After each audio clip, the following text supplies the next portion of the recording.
right, welcome to Steeler Country. I am Tony Serino. Today on the show, we are recapping the Steelers' 23-20 win over the Cincinnati Bengals. The Steelers did it. They pulled off the upset, and we're going to recap it today on the show. Before I get started, I just want to let everybody know if you're here live, of course, thank you for watching live. Leave a comment in chat. We'll do a Q&A. Actually, we're going to do a Q&A probably today as we go. I know I usually do it at the end of the show. I want to get you guys more involved in today's show. What a fun win that was on Sunday. Let's talk about it. Also, I want to let you know, if you are listening to this after the fact, you can find this on YouTube, Steeler Country with Tony Serino. I'm going to be live on Tuesdays and Thursdays throughout the year to do my game recaps and then game previews. And of course, you can also find me on AFC North Talk. It's another show I do here on YouTube, a roundtable show all about the AFC North. Make sure you check out yesterday's episode. Monday's episode had a lot of fun on that episode at Bengals fans' expense. So make sure you check that out. Oh boy, the Steelers did it. They did it. And they didn't do it the easy way. Made it a little too hard on themselves, which we'll get to. That game probably should not have gone to overtime considering they had 5 turnovers. But they did it. And again, as I said on the preview show, this was the toughest matchup on their schedule. How are they going to be able to do things offensively against a defense that really had no respect for them? And then how are they on offense going to shut down such a formidable opponent in the Cincinnati Bengals, an opponent a year ago that had such success moving the ball against the Steeler defense? And the thing that I kept thinking as the game was going on, and even as it got tight there, and even as it felt like the Steelers might even let this one slip through their fingers, this was a legendary defensive performance. And I look, I know, I use hyperbole too much. I know that about myself. I do. It's a verbal crutch for sure. But, I've been watching football for 30 years. Go back to 1992. That's like the first year I remember watching. I've had to, over that time, reevaluate how I look at defense and what dominant defense is, because so much has changed in that 30-year period. Now, you go back to 90s style of football. It wasn't the kind of sideline to sideline vertical game. Everything's efficiency. Everything's about efficiency. Everything's about numbers, matchups, and all of that. Right? I mean, that was still, they were still using fullbacks. I mean, there was still a lot of like 21 personnel back in the day, two running backs and a tight end. That was still very much that style of offense. And so dominant defense back then was, shut a team down, right? We're talking about shutouts, hold the team to 3 points, right? Hold them to like 20% first down rate.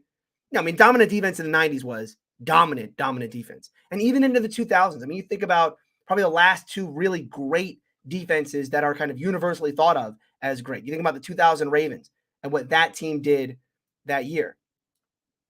5 weeks that offense went without scoring a touchdown, and they won 2 of those games because that defense, even in their 3 losses, that 2000 Ravens defense held their opponents to 11 points per game without their offense doing squat.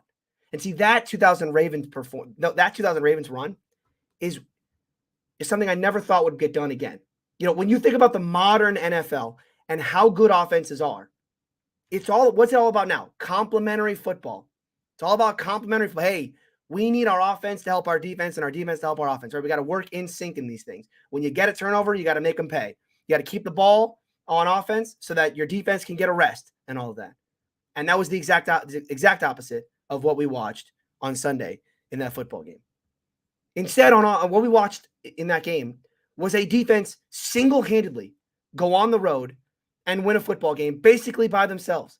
I mean, we'll talk about that offensive performance and how poor it was. But it was a putrid performance offensively, and they needed every bit of that defensive performance that they got to squeak away with an overtime win after getting 5 turnovers. I mean, they needed a strip sack in overtime to take the Bengals out of field goal range to give that offense one more chance. It was a legendary performance by that defense, and it started right off the top. You start right with the opening series for the Cincinnati Bengals. Cam Hayward dominates Cordell Volson right into Joe Burrow for the sack. And then play number 2, it's Minkah Fitzpatrick pick 6. And I'll give all the credit in the world to Minkah, who did a great job kind of reading the route and understanding what Burrow wanted to do with the football. And Joe Burrow, by the way, doesn't have the strongest arm. So that throw, to the outside like that with Minkah right there, very dangerous throw for Joe to make. But he wanted to make it anyway because, again, he's Joe Cool. He's Joe Shiesty. That's what he's going to do. Minkah takes it back for a pick six. The underrated part about that play in particular, I thought, is that play is probably only possible, and Tomlin's probably only wanting to run that style of defense, that Tampa 2 style, where Minkah can really get width out there because he has a player like Myles Jack. It is funny to me that I've talked so much about Myles Jack and how much I thought he was going to contribute to this defense. And his stat sheet is not gaudy. I mean, he had a nice game, but it's not a gaudy stat sheet. He wasn't involved in the biggest plays the Steelers made defensively, as far as being the kind of the playmaker there. But that coverage to that kind of Tampa 2, where Tomlin has Jack be that middle linebacker, and if you know Tampa 2, that middle linebacker kind of has to be your kind of your deep third there, as he's got to take everything vertical, because in a Tampa 2 style, you want to keep your two safeties on the sidelines. But that's what helped Minkah keep that width. See T. Higgins not have to worry about coming back inside because they got Myles Jack covering inside. So Minkah can keep his width, look at Burrow, understand where he's going with the football, break on that football for a pick six. And that really set the tone for the game. I mean, those two plays right there, I think, kind of set the tone immediately. But the other thing we talked about with this Steeler defense was, how are they going to stop the run? In all the different ways that was going to play itself out, as far as how are the Bengals going to come out and attack the Steeler defense in the running game? Are they going to want to get the Steelers out of their base personnel into some more nickel packages, take Tyson Alualu off the field and try to run that way? And how would the Steelers counter in those ways? This is where you have to kind of call out Zach Taylor, because, I forget what the numbers. I think it's like 16 out of the 18 times that this Bengals team went under center in 12 personnel, they ran the football. I mean, they made it very, very easy for the Steelers to defend the run. And I didn't think the Steelers did a great job early on defending the run. I thought the first couple Joe Mixon runs, he was able to hit. We talked about this last week, those outside zone plays that the Bengals love to run, where Mixon can kind of hit the backside of the play if the Steelers aren't disciplined on that back end. And he did that a couple times. He hit a nice 4 or 5 yarder to start. But other than the Steelers kind of got more disciplined when it came to the backside, said, hey, we can't let Mixon cut everything back. You got to make him earn it. And although the Steelers defensive line did a great job of getting penetration, of keeping that play flowing to the outside, kind of forcing him to the outside or forcing him to make a cut. And at the end of the day, while there were some runs here and there that I'm sure that defense would love to have back, certainly the 4th and 1 play, by and large, Joe Mixon was not a factor in this football game. And credit, it's not just credit to guys like Cam Hayward, who we know had a great game. It's not just credit to guys like Tyson Alualu, who, again, he's back. It's not just guys like Myles Jack, who came in, and I thought Myles did have a very good game. Again, even if it wasn't as far as the gaudy Cam Hayward, TJ Watt, Minkah Fitzpatrick style of game that we watch those three have. But I think shout out to guys like Chris Wormley, who I had criticized during the preseason process as really kind of not being the same guy that we saw a year ago as far as being stout in the run defense. Shout out to guys like Devin Bush, who we've all been critical of for not being aggressive enough to the football, for kind of getting swallowed up and avoiding contact when it came to his play against guards and attacking players in the hole. I thought, shout out to Larry Ogunjobi, who I said all off season, hey, let's not pin our hopes on this guy coming in and immediately being able to be the kind of dominant run stuffer that this team so desperately needed on that defensive line. I'm happy today to sit here and tell you that all of those guys were above the line, especially in run defense. And it's what contributed to this Bengals team kind of being so off balance early on. It felt like early on in this game, they didn't even want to get to the run. I mean, the first couple plays that they went to, again, we talked about a sack and then interception. They came back from that. They started trying to run the ball.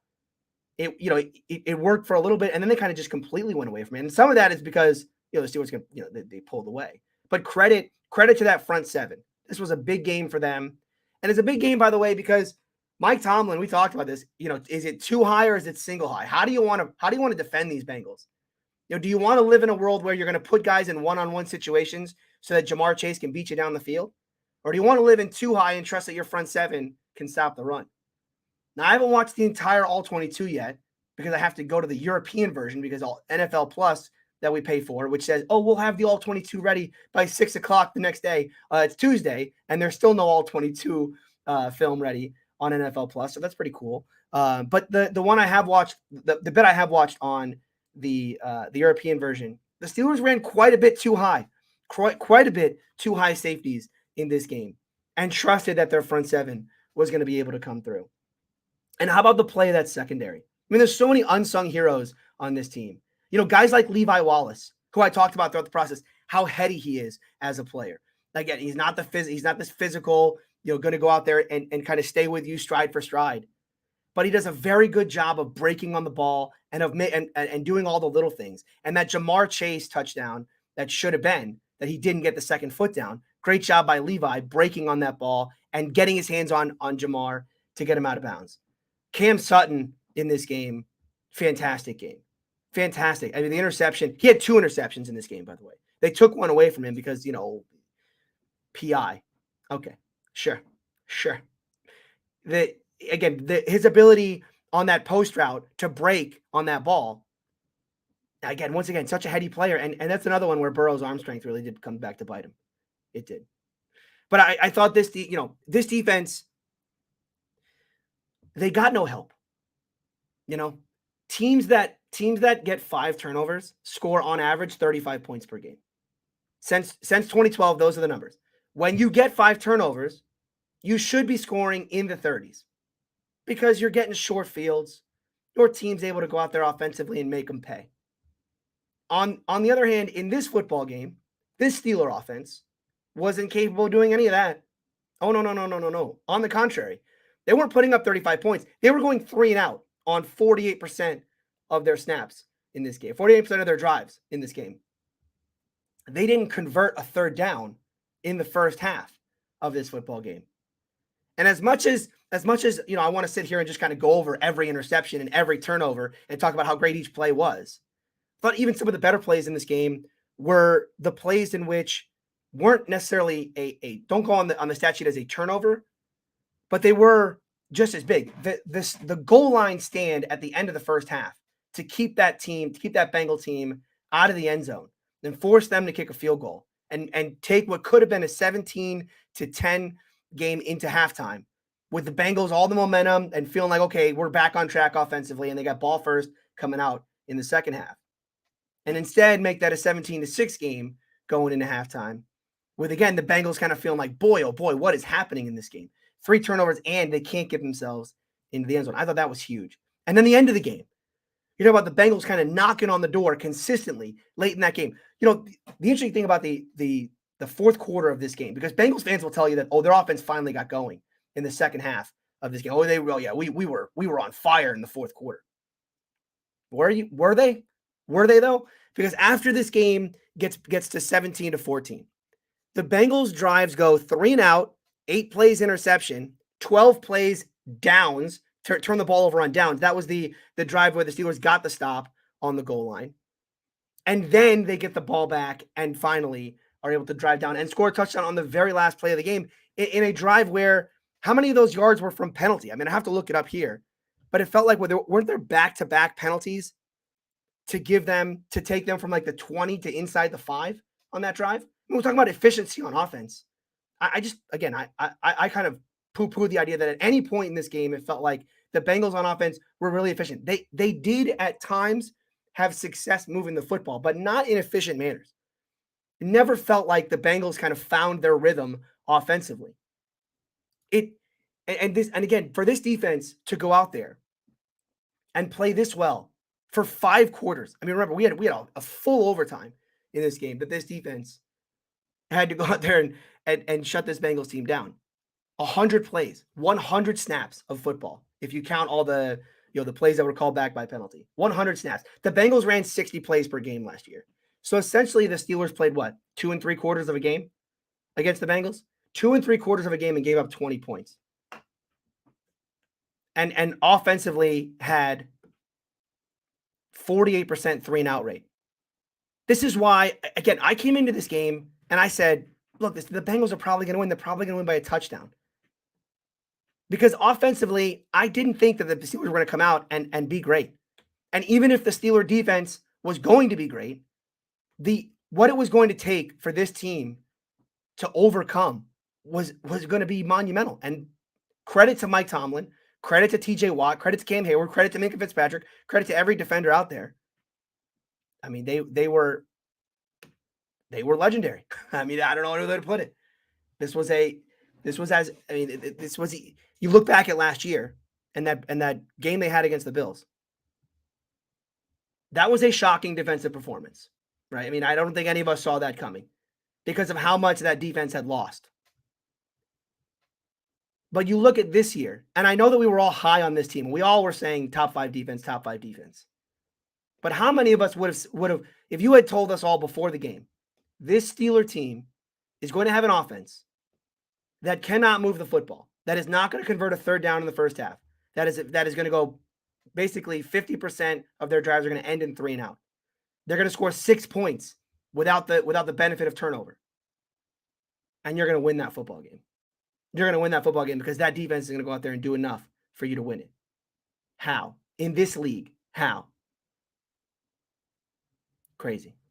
Now, the Steelers got really good news today on the defensive front. TJ Watt is not going to be out for the season. He will only miss, it seems like 6 games. I know they're saying 6 today. I would probably make it more closer to 7, given that that's the bye week. You know, I would say he probably could come back for Philly if these reports are correct. But my guess would be that Tomlin's going to want to hold him out that 1 week and let him get a rest in the bye week and then come back. I mean, it'll depend on where the Steelers are right now. But to me, that feels like that feels more like how the Steelers are going to approach the TJ Watt injury. But huge to be able to get him back because you can't. I mean, again, it's so difficult to quantify, his loss. We could talk about what Malik Reed needs to go in and do and how many pressures and how many sacks, but it's not just that. I mean, it's the plays that TJ Watt makes that are just the jaw-dropping ones. The fact that he's so good at understanding when a play's going his way, right? When a quick throw's going his way, and to take that step back from the tackle and look dead in the quarterback's eyes and see the ball coming out and get up there and either, snatch it, but then also, the tip pass thing that he does. The only thing he needed to do better in this game is I'd like to see him do the point and laugh at Burrow. Next time, TJ, when you block the pass, let's give him a little point and laugh next time. Let's give him a little point and laugh. Yeah, I mean, this defense is back. Obviously, look, the TJ Watt injury is going to hurt this team, as I said. But they're on a trajectory to get back to top 5 when TJ gets back. Now, the question on the other side of the ball, though, is what the hell is going on with that Steeler offense? What in the world did we watch from Mitch Trubisky and that offense? Because I don't think a lot of us had huge expectations for that team, but good Lord. Okay, let's start off the top. What do you guys make of the idea that this team came out running pace? The first drive of this game I thought was really interesting because they start fast. Like they ran 3 plays in 40 seconds. Everything was quick throw, get to the line, let's do another one. Right? It was like Freiermuth, then Claypool, I think it was the second throw, and then Deontay along the sideline. And, he kind of had to dance to potentially get the first down. But I think we all kind of expected that this year is going to be much more about Najee Harris, establish the running game. Mitch is there to just not screw it up. And then in the big moments, we need a play here and there. That's Mitch's job, right? The similar to like the caretaker role that Ben Roethlisberger was in this offense a year ago. But that's not at all how the Steelers came out in this game. I mean, and again, this is pre-pick 6. My thought originally was, oh, wow, Tomlin wants to run with the Bengals. Tomlin wants this offense to go out there and even if the Bengals go out and score 30, we're scoring 32, right? It's what I talked about earlier when we talk about the modern offense and that efficiency. One of the things that offenses love to do these days is, let's just get more bites at the apple. Let's just run more plays. The more plays we run, the more chances we have to create big plays and make things happen. And so let's just churn them out. felt like that was what the Steelers' game plan was coming in. In fact, Tomlin challenged the first third down of the game, that Deontay dance along the sideline play. I thought that was, again, kind of in an effort of, hey, we need to keep this ball moving here. We want to score first. We need to get up in this game, because if this gets to be a shootout, like, we got to have an offense that can do that. And it felt like, to me, once Minka got the pick six, Tomlin said, timeout. No, we don't need that anymore. Shut it down offensively, right? Or at least not shut it down, but let's not run with pace anymore. Let's just try to play an offense that's not going to screw it up for us, because this defense may go out there and win it single-handedly. What did you guys make of that, though? I want to get your thoughts on that, because I thought that was a really interesting start to the game. Anyway, yeah, I mean, offensively, what is the identity of the 2022 Pittsburgh Steelers? Because I don't actually know. You know, I mean, I've watched over 60 minutes. Or was it 70 minutes of Steeler football? And the best I can tell you is this 2022 version of the Steelers offense is a gadget offense, meaning that they're going to try and beat you by, weird, tight. What was the best plays the Steelers had? Tight end screen, end around, flea flicker off the end around, the little flip play to the tight end. Mitch running for his life and then just hitting Freiermuth down the. Like, what do they even want to be offensively? They didn't come out trying to ground and pound. I mean, and I think probably Tomlin understood. I mean, this team had so little success running the football a year ago against this Bengals defensive line. As much as I had the little faith I had in the right side of this offensive line, that went away early. The run game is the same as it was last year, at least matchup for matchup. When you look at how this run game performed a year ago and how they performed on Sunday, they're the same. It's the pointing Spider-Man meme. I mean, Jaylen Warren, I love this stat line from Jaylen Warren. Jaylen Warren had 8 yards after contact on his runs. He had 7 yards in this game. Jaylen Warren had more yards after contact than he did total yards in this football game. Oh, we got some, Luke here says, their identity is to not mess it up for the defense. Yeah, I guess so. But they did. I mean, they quite nearly did screw it up for the defense, because they couldn't move the ball. They couldn't get first downs. They couldn't run any clock. I mean, they were helpless to put up points unless the defense kind of laid it out for them. You can't this team can't win with this offense. Right? I know we want to kind of sit here today and do like the parade on the Bengals grave, and boy, did I have a lot of fun on AFC North Talk doing that. Because it's one of those things where, how about that it's the Steelers that did it to them? I've been talking for a year about that Bengals offense, just a little side eye. I'm just a little like, look, I mean, you got a lot of good players. I'm not doubting the talent on that offense. But when we talk about that offense being great, it's great right now. I always said, not great yet. They have good big plays, but from an efficiency standpoint, it's not there yet. So to watch that Bengals team kind of regress before my eyes, oh, what a day. What a day. That's why the voice is gone. That's why I have no voice today. It is getting better. If you heard me on AFC North Talk yesterday, it was rough. Today it's a little better.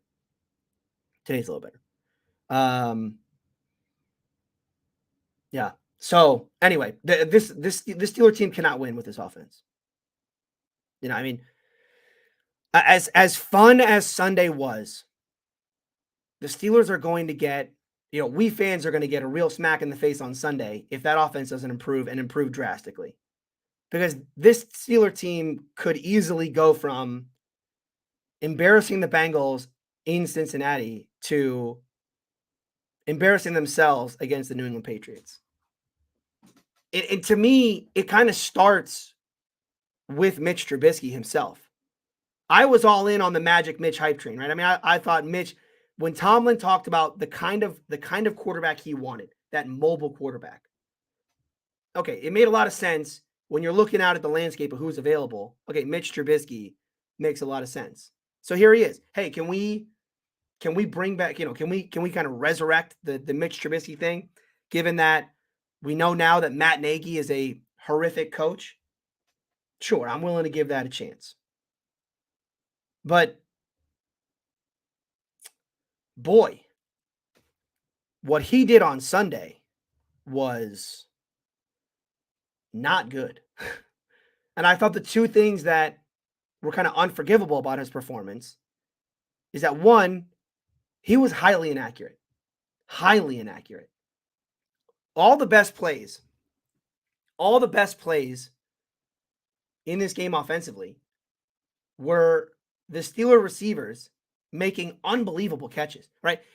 I know we're all excited about the Deontay, like, one-hander, bring it back in, get his feet in bounds. But yikes, what the hell was that throw? Same with the Claypool one. The Claypool one on the goal line, that's a simple throw. And it's way out behind him. He's got to one-hand it back in. Great catch by Claypool, don't get me wrong. Great catch. But Mitch, what are we doing? The two deep balls, one to Miles Boykin. Okay, that one's a little past his fingertips, fine. Hey, the deep balls are low percentage throws for a reason. But the one to Pickens down the right sideline, I mean, that one was into the stands. Mitch, who are you throwing to? And then the other part, and this is the part that, boy, I just can't get over, especially in this offense.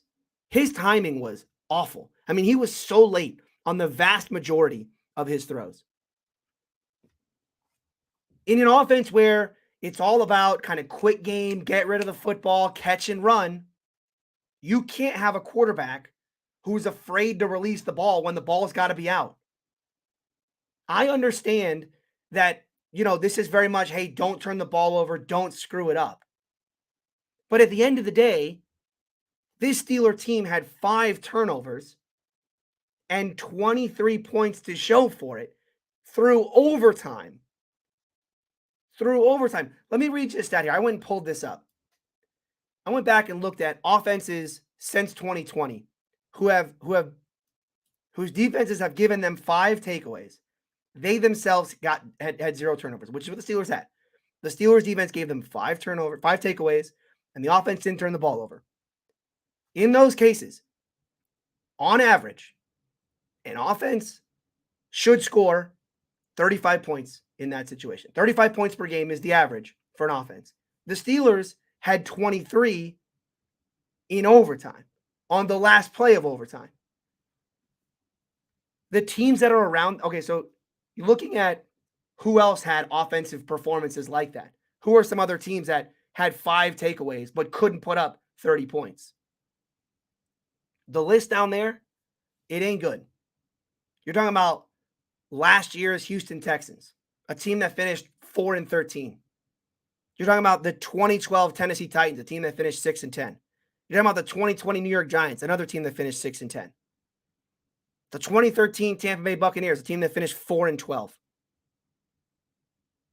Like, I'm not ready to hit the panic button offensively. I'm not sitting here today saying the Steelers are going to be a 4-win team this year. But as much as we want to kind of dance around and say, ha, ha, ha, Joe Burrow, fell back down to earth. If this team is going to be the playoff team that a lot of us think they can be, considering the defense that they have, that's going to start with Mitch Trubisky and this offense doing something. And I mean, really, it starts with Mitch Trubisky playing like the quarterback that he can be. Just get rid of the ball, dude. Look, Tomlin's got to tell him, you got to take, all this kind of, I don't want to turn the ball over, I'm kind of double clutching. That's got to go away. That's got to go away. Because an offense this inefficient is going to get blown out this year. I don't care how good this defense is. That defense was great on Sunday. If the expectation of Steeler fans is that's the defense we're going to watch week in and week out, no. You're not going to get 5 turnovers every week. You're not going to face a quarterback like Joe Burrow every week who's just going to give them to you. Right? And yeah, this defense earned a lot of them. They're not going to do that every week. This offense has to put up points. And that's going to start with Mitch playing better. Those Kenny chants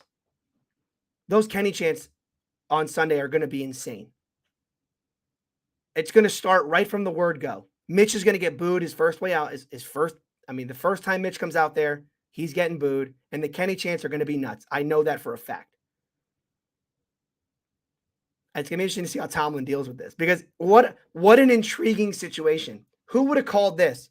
What if the defense is so good they can single-handedly win games by themselves, and you just need an offense that's anywhere close to competent, and this team is a playoff team? I mean, that's the crazy thing about this team. They could easily be a playoff team now. That defense is back. They're back. That was awesome. But that offense is going to drown this team right back into mediocrity. So I don't think it's time for Kenny. I'm not saying it's Kenny time. Don't get me wrong. I'm not saying bench Mitch after 1 week. It's a bad matchup. There is reason to believe that this offense can be better. There is. But that offense on Sunday was that was worse than last year. That was a worse offense than the Steelers had last year. I had the thought in the third quarter. I'm sure some of you guys thought this. If Ben Roethlisberger's in that game, last year Ben Roethlisberger is playing on Sunday, the Steelers win in regulation. There's no doubt in my mind. There's not a single doubt in my mind that Ben Roethlisberger wins that game on Sunday. And it's only week 1, so we're not benching Mitch yet. But that's a pretty worrisome thought, considering that my expectation was, all right, well, at least Mitch will be better on first and second down. The overall efficiency of the offense will go up, even if in those clutch moments, maybe we can't trust Mitch as much as we did Ben Roethlisberger. The Mitch kind of running for his life thing, the kind of wild man Mitch at the end of the game, like that was cute, but that's not an offense. The end around stuff, like that's cute as a part of the offense, but that's not an offense. The flea flicker to Freiermuth is a great play, but that's not an offense. They're not going to live off of that stuff. At the end of the day, this offense is either going to get Mitch Trubisky in a place where he can drop back the pass on 3rd and 5 and convert, or we are going to end up watching this team, as the 7 wins I predicted them to. Yeah, I'm not sure they even get there. I'll be honest with you. If Mitch can't improve from what we saw on Sunday. Now again, I don't want to be too harsh, because that's one of the worst defensive matchups for the Steelers. The Bengals did the whole, we're going to sit in too high and we don't respect you. You're not going to run the ball. And so in defense of Mitch, it wasn't like there were guys just running free everywhere. And the Bengals did we're going to put 2 deep safeties. You're not going to beat us deep. You're going to have to go underneath, right? We're going to play everything tight. But there were throws to be had. He just was late. And that I think is the worrisome thing, because if Mitch is out there playing scared, that's a bad Mitch Trubisky to have. Quite honestly, I would rather Mitch Trubisky is out there trying to win a football game than Mitch Trubisky's out there trying not to lose. Because what we got on Sunday was Mitch Trubisky trying not to lose. And it took one of the greatest defensive performances I've seen by a modern defense to come out of there with a victory in overtime. So I know Tomlin said during his press conference today, hey, there's a lot to build on. I liked what I saw from certain parts of the offense. Like, I know for a fact he is not happy with what he saw from that offense. Now, we should talk about the offensive line for a second, because this was a big storyline coming in, especially Dan Moore versus Trey Hendrickson. There weren't a whole lot of real reps to grade, because once again, this offense was so gadgety. How many true dropbacks did Mitch have in this game?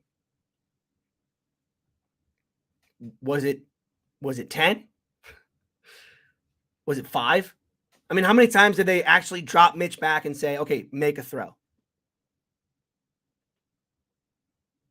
It wasn't many. So it's not like we have a huge sample size to go off of as far as the pass defense or the pass blocking. But I did think that in those cases, even though it is a small sample size, I thought the offensive line held up decently well in pass protection. And this was a huge storyline coming into the year. We knew the run blocking wasn't good. But remember, Ben got rid of the ball so quickly a year ago. The big question going into this season was, well, is this team going to be able to pass block when Mitch is holding on to the ball too long? And the answer to that was ish, right? It's like, yes, ish. I don't have a huge sample size to say definitely yes, but of the small sample size I do have, it wasn't like Trey Hendrickson was out there just dominating Dan Moore on a snap to snap basis. I will give Canada some credit in this game because I did think, look, his play design gets a lot of heat, and it should, because there are so many plays on tape where it's like they had the play where Mitch rolls to the right after a play action, and there is no crosser. There's no crosser. I think the play is designed for the running back to come through and like run it out, but he gets kind of caught up in the trash. And so Mitch is rolling right with literally nowhere to go with the football. There's no crosser coming his way. It is a crazy play design. I mean, and they were in 12, and Gentry's on the backside of the play. So Mitch is going to roll to his right. Gentry's on the backside, and he's out there blocking Trey Hendrickson. He stays in. That's your guy to leak. Matt, what are we doing? Leak the backside. Crazy. I mean, but yeah. I overall, obviously, the big takeaway from this game is it was, of all the teams to make that Bengals offense look human again. Oh my goodness, the fact that it was my Steelers. Go watch AFC North Talk yesterday. What a fun show that one was. What a fun show that was yesterday. Never before. By the way, how quickly did Bengals fans go from Super Bowl contenders to, well, we almost beat Mitch? You know, the fact that they think it's such a badge of honor to have beaten Mitch Trubisky. Or to almost have beaten Mitch. Excuse me. Almost. They almost won. They almost won. I love it. I wonder, are they putting that banner up right next to their AFC champion banner? Oh, we almost beat Mitch Trubisky. It took 5 turnovers. Like, it's this is what pisses me off about, because that narrative that Bengals fans kind of cling to is like they're doing their Stuart Smalley, like looking into the mirror. It's going to be okay. We're good enough. Our offense is still good enough. Okay. Calm down. You barely beat you lost to Mitch Trubisky in an offense with an offense that for the Steelers was absolutely incapable. The Steeler offense had 4.4 yards per play. 4.4. That's like the worst offense on a per play basis of the last 10 years. I mean, go look up per play stats for offenses. You want to be in like the 7s. And the Steelers are down there like 4 and low 4s. I love it. I love the fact that the Steelers did. And it's almost, I don't know, is it sweeter? How do you guys feel about this? Is it sweeter that they kind of let the Bengals, hang around and like think they had a chance and block the extra point? The craziness at the end of the game. Does that make it sweeter that the Steelers ended up winning that game? Or would you rather have just blown them out, beat them by 40? Because in some ways, the fact that they kind of like dangled the carrot of like, oh, you might win. And then, Minka block of all people to have blocked the field goal. I mean, I guess not of all people. I mean, Minka Fitzpatrick, the best player on the field at that moment. So it makes a little bit of sense. The shanked field goal is just, oh my goodness. A 29-yarder, 29-yard field goal that he shanked. It reminded me so much. For those of you who remember the 2005 season, and then what was the season where the Jets kicker? Oh, it was 2004. Yeah. Okay, 2004. The Steelers were playing the Jets in the playoffs. The Jets kicker misses, I forget what it was. It was like a 41-yarder or something. I mean, I think he missed 2. Did he not miss 2 in that game? I'm pretty sure that Jets kicker missed 2 field goals in that game late. And they were both not necessarily chip shots, but Like, they were very makeable field goals. He missed both. Steelers go on to win. It was it wasn't Vinatieri. It was Vanderjagt. Sorry, Vanderjagt miss in 2005, where he missed by a country mile. Right after Bettis' fumble, Peyton gets them into field goal range. That field goal, I want to say that field goal was probably like what, 45, 47. So still very, not a chip shot, but not the easiest field goal either. But for this kid, what's his name? Chase McPherson or Evan McPherson, who Bengals fans have talked this kid up all offseason. They have talked him up all offseason as being, he's on Tucker's level, he's on Boz's level, he's the next great kicker. For him to miss a 29-yard field goal, just shanked it. And I get, look, the snap wasn't good, but no one's going to argue that the snap wasn't good. And yeah, the laces were in. Okay, I agree. The laces were in. It was not, nothing about the execution was good. But, that wasn't even close. He didn't even, that thing was in a different zip code by the time it got into the stands. Oh, what a game. All right, let's get to some of your comments here. Let's chat. Let me scroll back up here. Oh, Tanner says, who else is loving Bengals podcast this week? Okay, can I give you a couple to listen to if you haven't already? Locked On Bengals right after the game. Hilarious show. Absolutely hilarious. As they try to convince. See, my favorite thing about Bengals fans is they want to do this thing now where they say, oh, the Bengals are still better than the Steelers. They're still better than the Steelers. Like, they have to convince themselves of this. This is a team that 48 hours ago was like, here we go. We all, what's their stupid thing? We are them or something, whatever their stupid line is about how, they're not underdogs anymore because they actually run the AFC. We beat the Chiefs twice. We were the champions or whatever.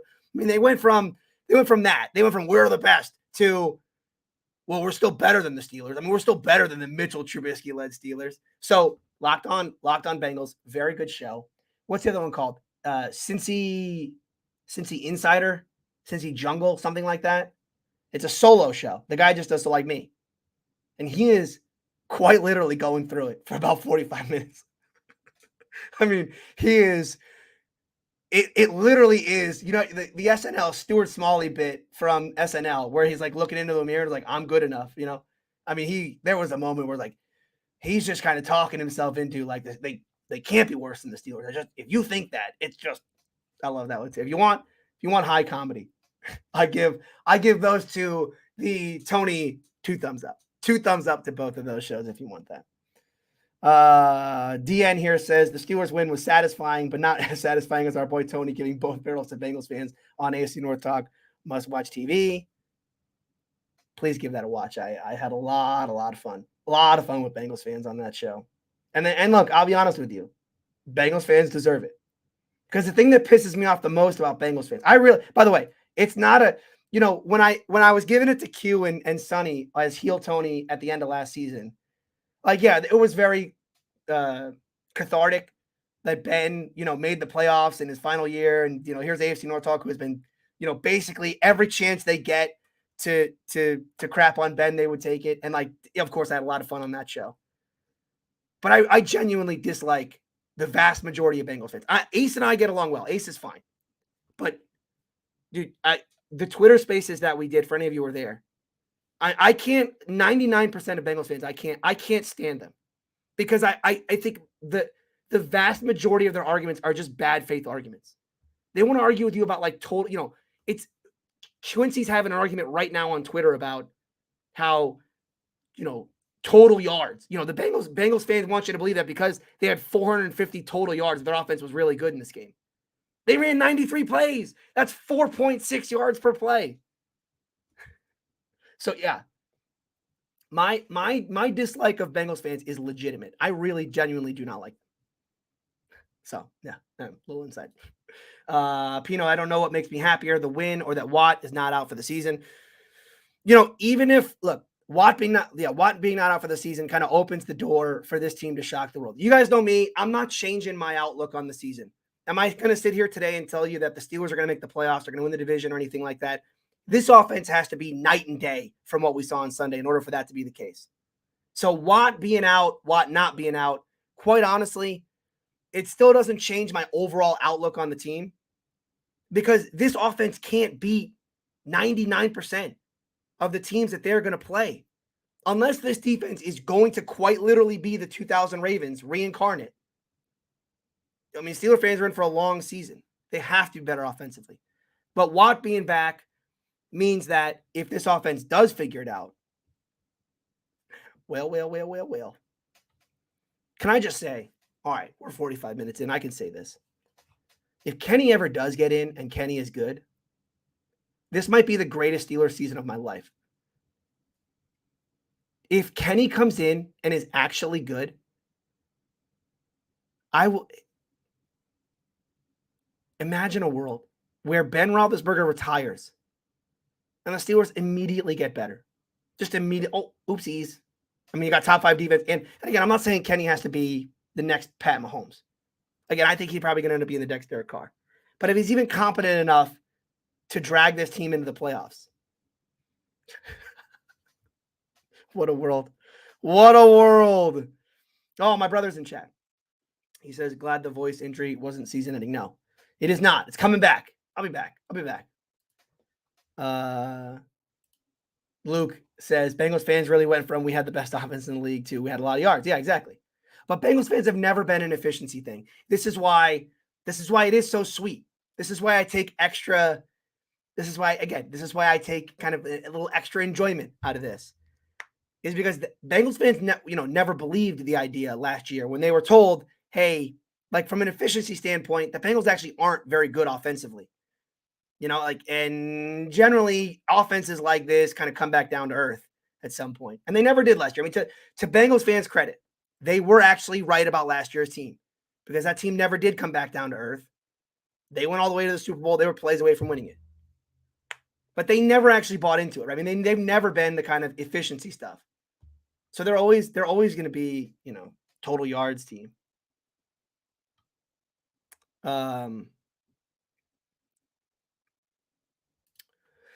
Joel says, other than Deontay's ridiculous catch, Jaylen Warren laying out the linebackers was the highlight of the offense. Yo, I got a Jaylen Warren take. If Deontay is hurt, if Najee's hurt in any way, I want Jaylen Warren starting. I'm not trying, and this is not me trying to bag on Najee. I think Najee's a good player. But that Jaylen kid has juice. That he's good. He's like good. The stuff he was doing on Sunday, the effort that he puts out there as a blocker. By the way, PFF gave him like a 29 grade. He was out there as a lead blocker on that one play. Dude, that kid is real good. And I know what he can do as a runner. I watched it for 3 weeks in training camp. I want that kid to get the rock as many times you can get him the rock. Because he's, we talk about got that dog in you.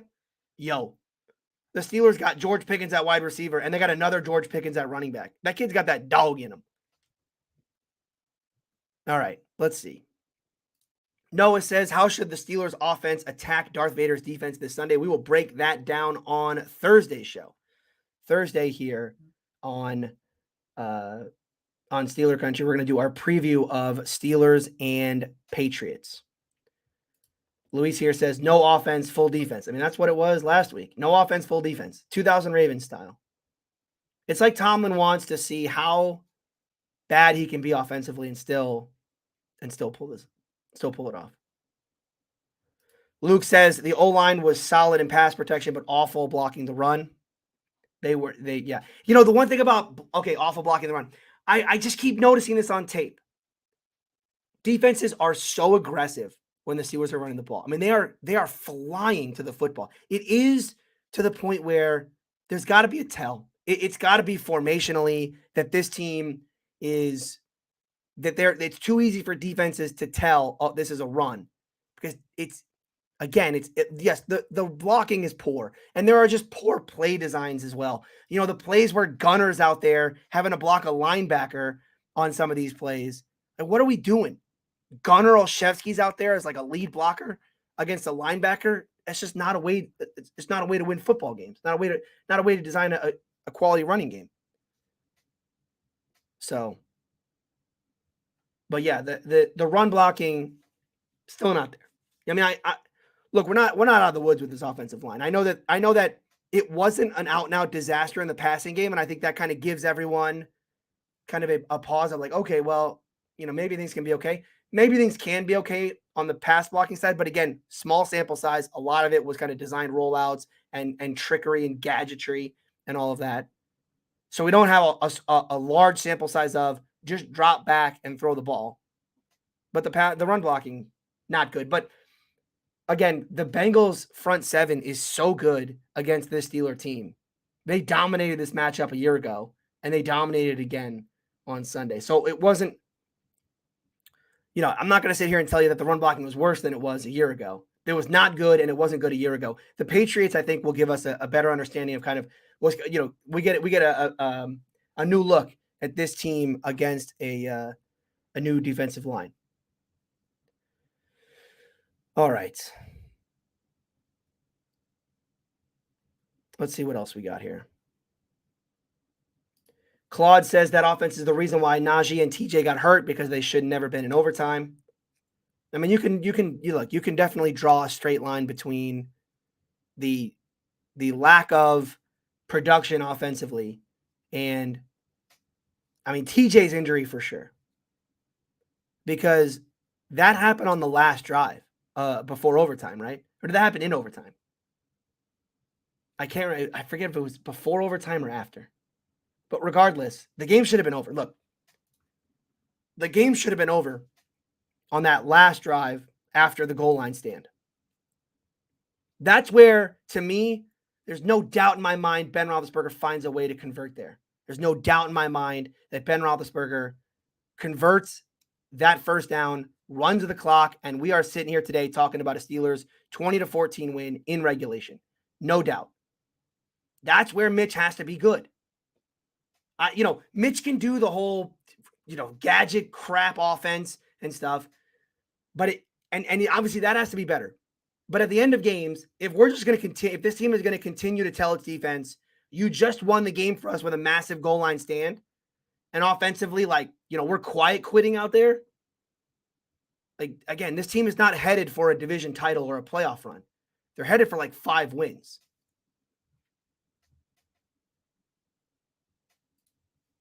Dominic says Tony the Hater was very needed on that last show. No. Heel Tony. Tony the Hater is a different one. Tony the Hater is the one that says the Steelers were bad.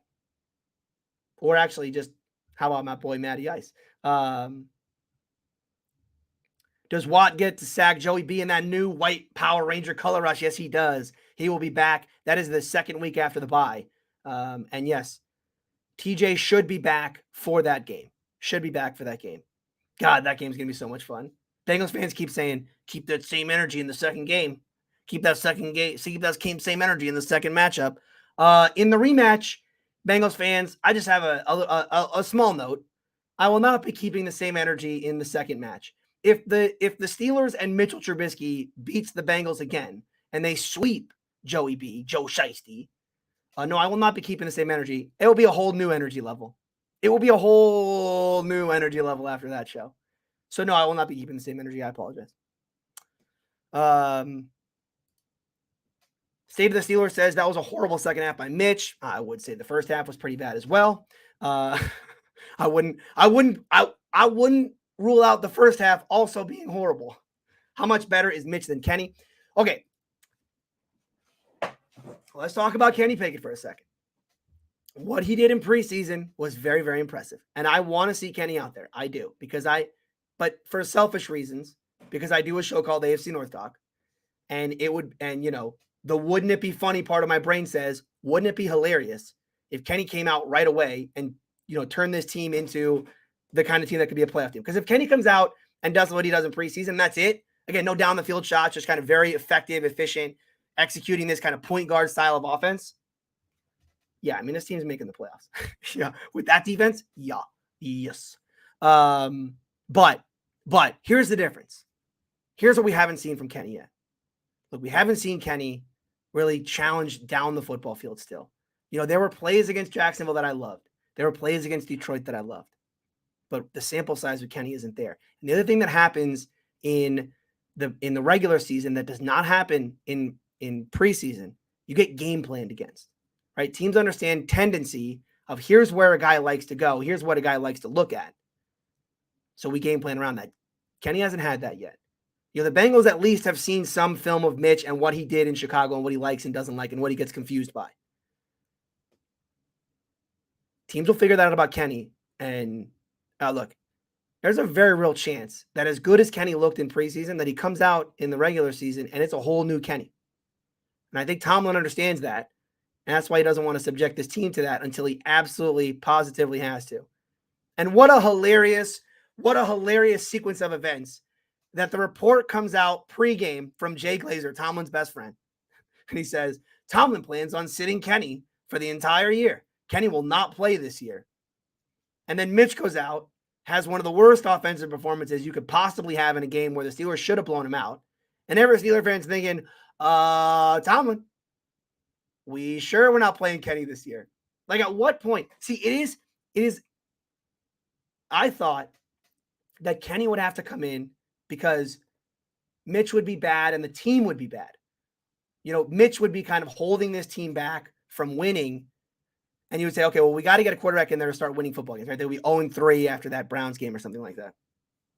But it's actually the opposite, right? All of a sudden, the thought is, yo, wait, hold on, time out. How good could this team be if they really had a quarterback? And you know that Tomlin is actually, Tomlin's thinking that too. We're not the only ones out there thinking, if this offense was good, how good is this team exactly? If this defense, and again, I'm assuming that this defense is going to regress in some way. I would assume that they're not going to be this good every single week. But I think, what they did on Sunday is like a modern version of the 2000 Ravens. I don't think they're going to be the 2000 Ravens. So they end up being top 5, right? That's where I would kind of lay them out. Top 10 without TJ.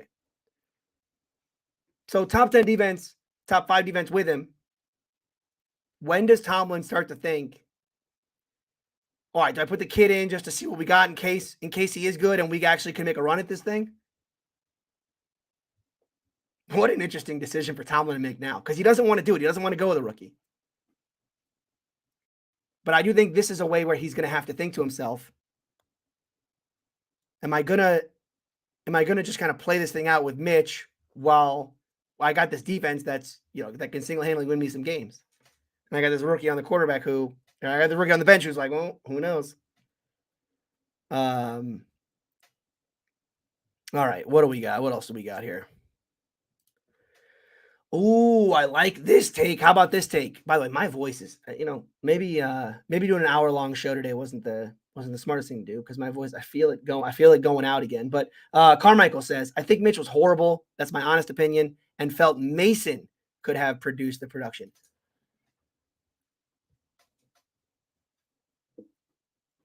Does Mason Rudolph win that game in regulation? Mason would have got rid of the ball quicker.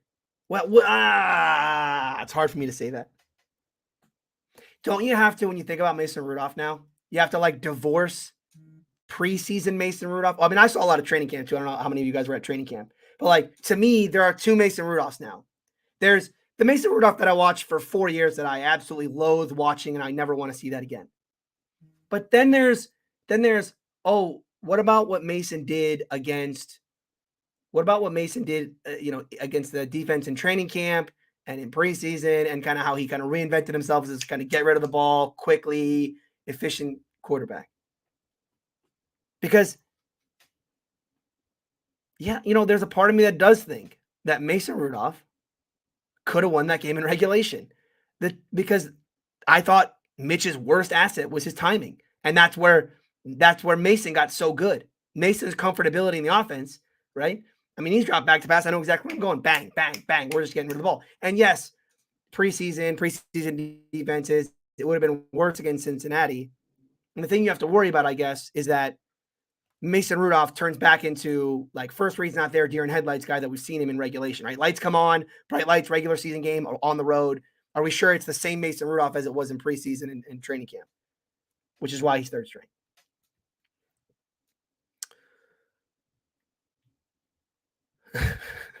Joel says, Warren knocked Pratt around for more yards than he ran the ball. Facts. Jaylen Warren,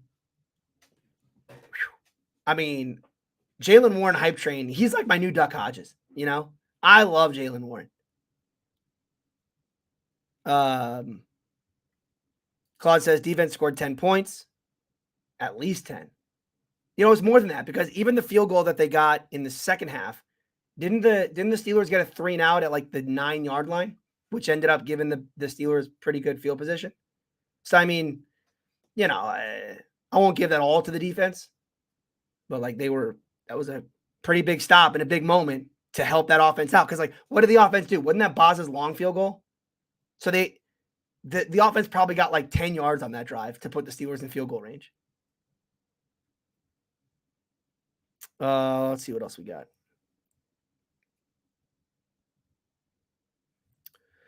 Carmichael says, I never thought, this is about Trubisky, I never thought he was that guy. Mitch is a finished product. He's not going to be much better than Chicago. Plus, he was scared to run. Was he scared to run? I don't know. Well, see, it felt like to me, it was less that he was scared to run and more scared to get rid of the ball. Scared to kind of throw it. What the sack he took, I think the sack he took told me a lot about how Mitch was thinking, which he rolls out. I was like, all right, get rid of the ball, throw the ball. And he just roll. And then he doesn't even throw the ball. He wouldn't even throw the ball away. He took a 2-yard sack, right? I mean, fine, the receiver's not open. I think this was the play, by the way. There's no crosser on the play action. But just throw the ball away. Like, what are we doing? And instead he takes a 2-yard sack.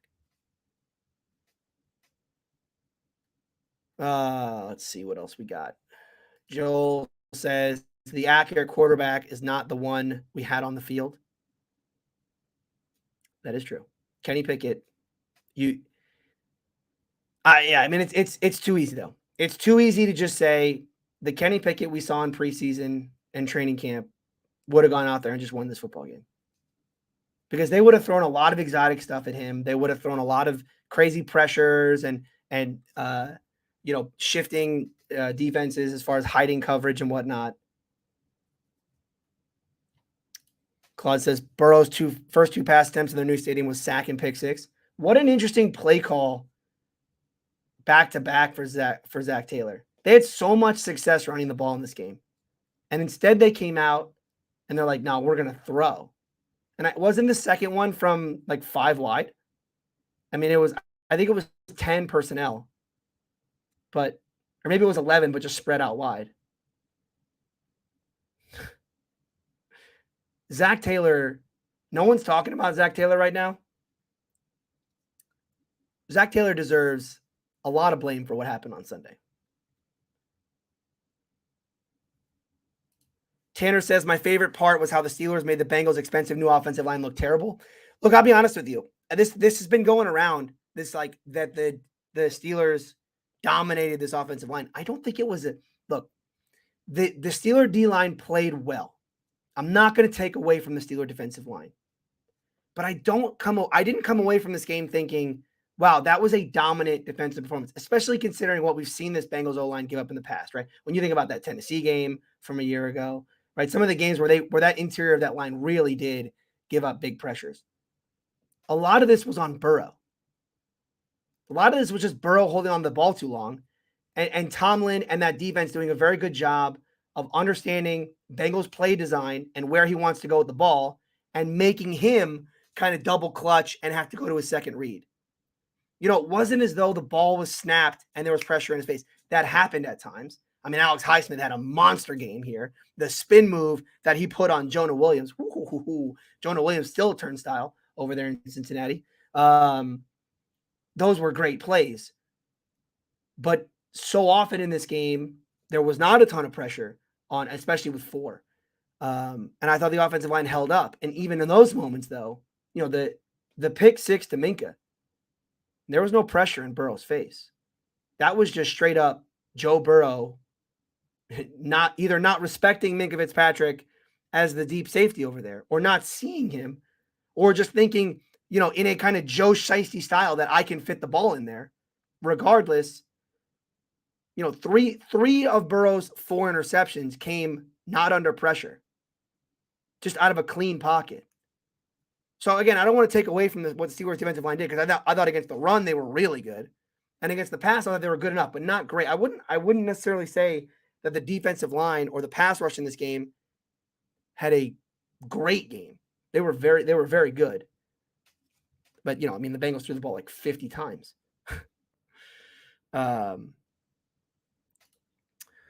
says, I think Trubisky gets the benefit of the doubt. He hasn't played in a regular season in a while, on the road facing a rival, facing a good defense. Yes, this is kind of where I land as well. I'm not going to sit here and tell you that I'm optimistic about the future of this offense, because nothing that I saw offensively makes me optimistic. But there is reason to believe, considering the matchup, that this will get better, that offense will be better in the future. This defense, what the Bengals do defensively, matches up so well when you consider the fact that they're able to just sit in too high and stop the Steelers from running the football. Yeah. Joel says their new guard will be having sleepless nights over Cam. Volson did. Yeah, Volson got. See, if you want to talk about a single matchup that really was pretty one-sided. Cam gave a little welcome to the NFL lesson to that kid Volson on the left side. Let's see here.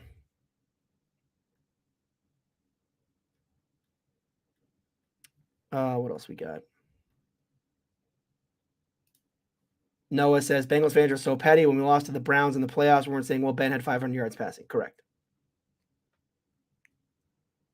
Yeah, I mean, yeah, I think that says it all. I got nothing to say to that. That's exactly right.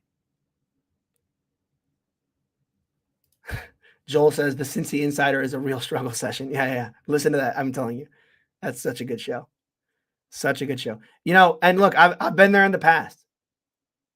I think if you go on the audio feed of this, I think it's still up. My post game of the Jacksonville game, I couldn't believe that they lost to that team again. I was at that stadium when they lost the playoff game to Blake Bortles. Could not believe they lost that football game. So, yeah. I've been there. But I'm not going to tell you I don't enjoy listening to other people. Let's see.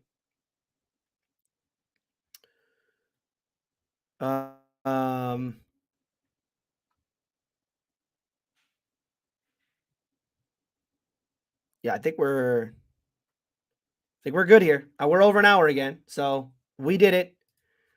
I try to keep these to 30 minutes, and then I end up talking for an hour. I will be back on Thursday to preview Steelers versus Patriots, the home opener, Acrisure Stadium, first regular season game in Acrisure. It's a big one for the Steelers. I think we'll talk about this on Thursday, but I think this is a nice barometer test early in the season.